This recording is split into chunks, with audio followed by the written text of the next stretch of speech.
Olá amigos, vocês estão bem? Meu nome é Egide e você está no canal Ozelote. Vocês estão vendo uma matéria, rotação da Terra é medida diretamente pela primeira vez.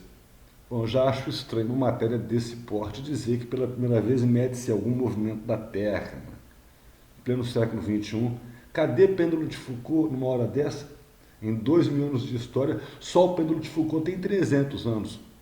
Mas aqui parece que fizeram, né, um teste que prova que a Terra se move. Em pleno século XXI estava demorando, né? Mas vamos ler a matéria então.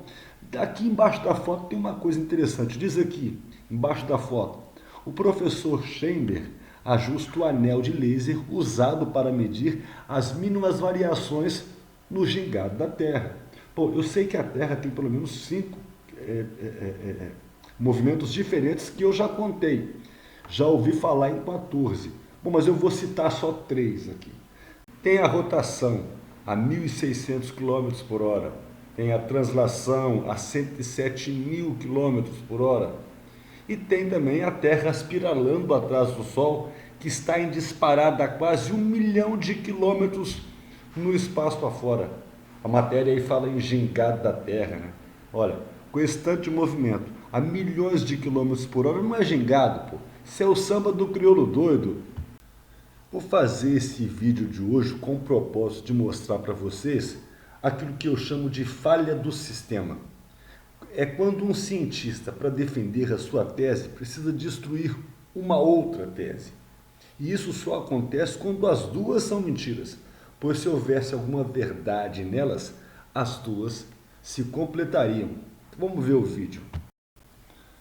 Bem, mas vamos continuar a matéria aqui, tá? Eu não vou ler o texto todo, que é muito extenso, então vou ler só aquilo que nos interessa nessa página aqui.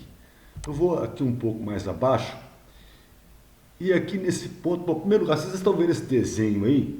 Esse é o desenho da máquina, né? Feito recentemente agora, aí, por esses técnicos aí, né?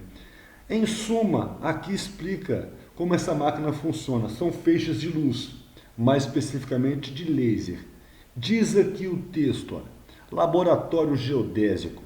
O laboratório é formado por 2 feixes de laser em contrarrotação, que viajam em torno de uma rota quadrada, com espelhos nos cantos que formam um círculo fechando. Daí o nome anel de laser. Continuando o texto abaixo. Quando o conjunto gira, a luz que roda no mesmo sentido tende a viajar mais do que a luz em contrarrotação. Isso causa uma interferência entre os 2 feixes que ajustam seus comprimentos de onda, fazendo com que a frequência óptica se altere. Vocês perceberam aqui que tudo depende muito do movimento da luz em relação à outra? E que quem observa esse movimento faz com que essa frequência seja observada e confirmada? Só que nós temos uma coisa interessante para tratar com vocês aqui. Eu quero mostrar aqui uma coisa que fala do seguinte: nós vamos ver uma máquina exatamente igual a essa, no ano de 1888, por 2 técnicos também, Michelson e Morley. Você conhece? Não? Então vou te apresentar. Só um minuto. Amigos, vocês estão vendo esse desenho dessa máquina aí? Essa máquina aí, ela foi desenvolvida por 2 técnicos físicos, Michelson e Morley, no artigo de 1887, no qual tentaram medir a variação na velocidade da luz devido ao vento de éter. Isso aqui é o seguinte, primeiro eu vou te situar aonde você está. Olha só, nós estamos aqui num blog chamado CREF. Não é que é TREF não, é só CREF mesmo, tá? E aqui ele está recebendo a pergunta de um leigo acerca do experimento de Michelson e Morley.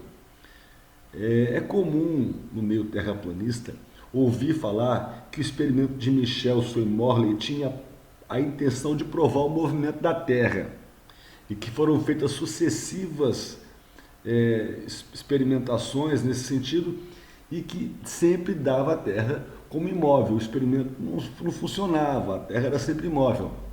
O professor Lang explica isso. Aqui ele diz o seguinte, diz aqui, ó, no artigo de 1887, Michelson e Morley o nome está em inglês do experimento, mas já vou traduzir para vocês. O relativo ao movimento da Terra e o éter lumífero. Os dois cientistas escreveram em detalhes seus experimentos com o interferômetro, cujo objetivo não era provar o movimento da Terra, mas detectar variações da velocidade da luz em um sistema de referência e movimento em relação ao suposto éter lumífero. O éter lumífero designa o meio que propagaria a luz na concepção de Michael e outros cientistas. Um meio sutil que permearia toda a matéria, preenchendo também o espaço interplanetário. Pois bem, há uma coisa interessante aí. Para se provar a existência do éter usando esse equipamento e os meios com o qual ele trabalha, a prerrogativa desse equipamento para que se provasse alguma coisa acerca do éter era o movimento da Terra. Naturalmente, fizeram esse experimento várias e várias vezes e sempre dava que o éter não existia. Mas o cientista que é cientista tem que ponderar acerca do seu experimento. Ou o éter de fato não existe, ou é a Terra que não se move. Amigos, vocês estão vendo aí Michelson e Morley, os dois cientistas que colocaram a humanidade em xeque. Vivemos num mundo sem éter ou numa Terra estacionária? O homem que traria a resposta a isto seria Albert Einstein alguns anos mais tarde.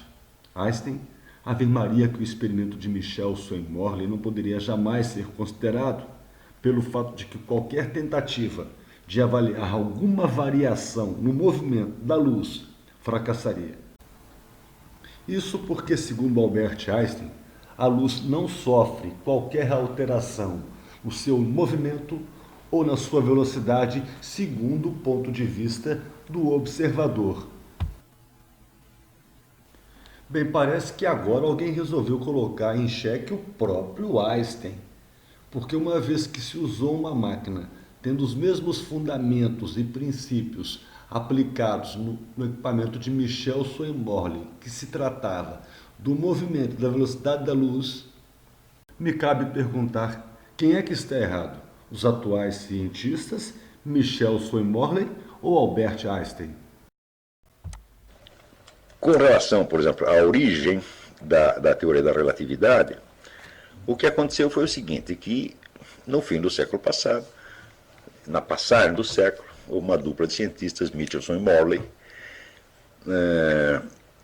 que disseram o seguinte: olha, se de fato a Terra se move em volta do Sol, então deve haver diferenças, né, na velocidade da luz em vários pontos da Terra, conforme as várias estações do ano. E eles mediram isso milhares e milhares e milhares de vezes e viam que não mudava nada. Então, das duas, uma. Ou a Terra não se move, ou é preciso modificar a física inteira. Então, o cidadão chamado Albert Einstein viu isso e achou que era preferível modificar a física inteira, né, só para não admitir que não havia provas do heliocentrismo. Pois bem, amigos, nós estamos aqui no blog do QG. É uma página do blog R7. Aqui tem uma matéria sobre a teoria da relatividade de Einstein. Eu não vou ler tudo, naturalmente, né, que é uma matéria muito complexa e extremamente grande. Mas eu vou ler só essa parte aqui, ó. A teoria da relatividade é basicamente composta por duas postulações. Vamos ler quais são essas postulações? Estão aqui, ó. As leis da física se aplicam da mesma forma para observadores em velocidades constantes. A velocidade da luz é constante para todos os observadores. Esses são os pilares que sustentam toda a teoria da relatividade. E isso significa o seguinte: justamente pelo fato de que a teoria da relatividade de Einstein se fundamenta na não alteração do movimento da luz pelo ponto de vista do observador, é que foram alicerçados os fundamentos para a implantação de cálculos matemáticos para justificar a curvatura do espaço e tempo, justificar os abismos dos horizontes de evento dos buracos negros, a existência dos múltiplos universos paralelos, dos buracos de minhoca, dos nascimentos das galáxias e estrelas e justificar a força gravitacional que equilibra todo o universo e até a expansão dele.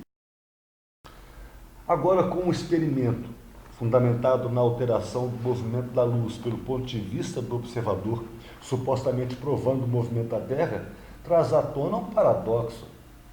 E assim, uma coisa anularia a outra. Ou a alteração do movimento da luz prova de fato o movimento da Terra, ou o universo criado por Einstein não existe, e com isso todo o resto é mentira.